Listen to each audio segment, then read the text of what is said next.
I used to hate running. Now I'm not sure I would ever give it up. I grew up playing various ball sports, so to me running was always punishment or what felt like a pointless warm-up. But that all changed on the 17th of June 2018, where I ran my first half marathon. I was in all-around good shape, but I didn't do much running at the time. My goal was just to finish in under 2 hours, and I could never have predicted how the experience would go on to change me forever.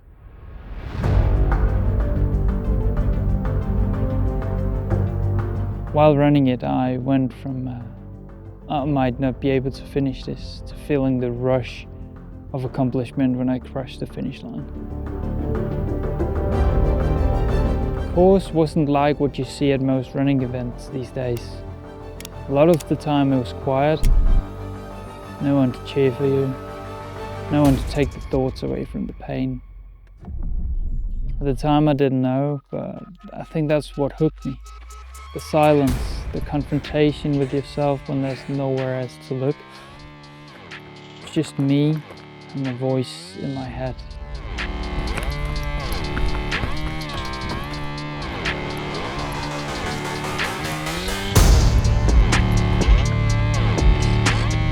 I needed more.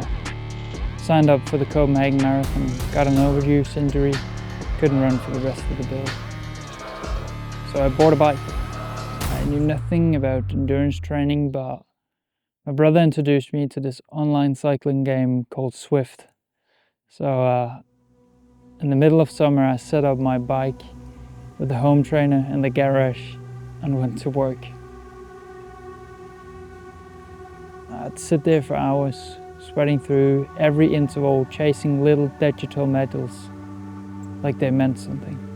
It sounds stupid now, but it didn't feel like it then.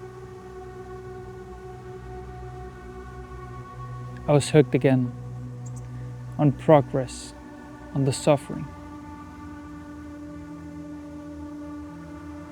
This is how I trained for my first marathon. About 8 weeks on an indoor trainer, and a week before the marathon I did a 10K. I told myself I was ready.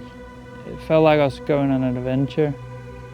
I was excited to face the struggles ahead. Little did I know that this was going to be the hardest day of my life so far. Halfway through it felt like I was running straight bone on bone. The temptation to stop was immense. All I had to do was walk out to the side and it would all be over.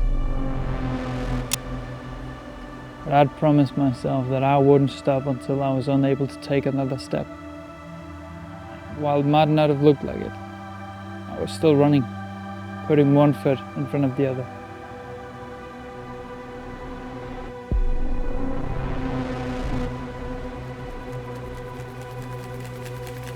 The last couple of kilometers were so hard I barely remember them, except the goosebumps that filled my body with every excruciating step forward. Finishing this marathon made me realize that anything is possible. You just gotta want it enough.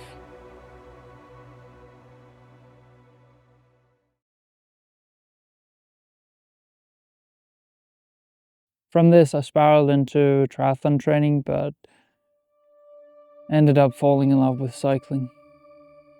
Cycling allowed me to train as much as I wanted to with almost zero injury risk. And training started to actually be fun, unlike running. The thrill of speed, technical aspects, off-road and the adventures had me hooked.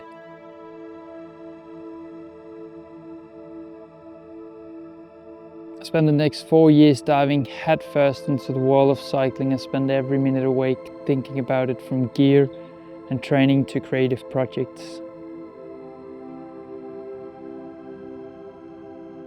I was addicted and started to affect my daily life. Instead of giving me energy, it depleted me. What had been a space for exploration and fun now felt like a chaotic chore. I needed to take a step back and allow myself to breathe. So that's when I decided to sell my bike and move to Barcelona.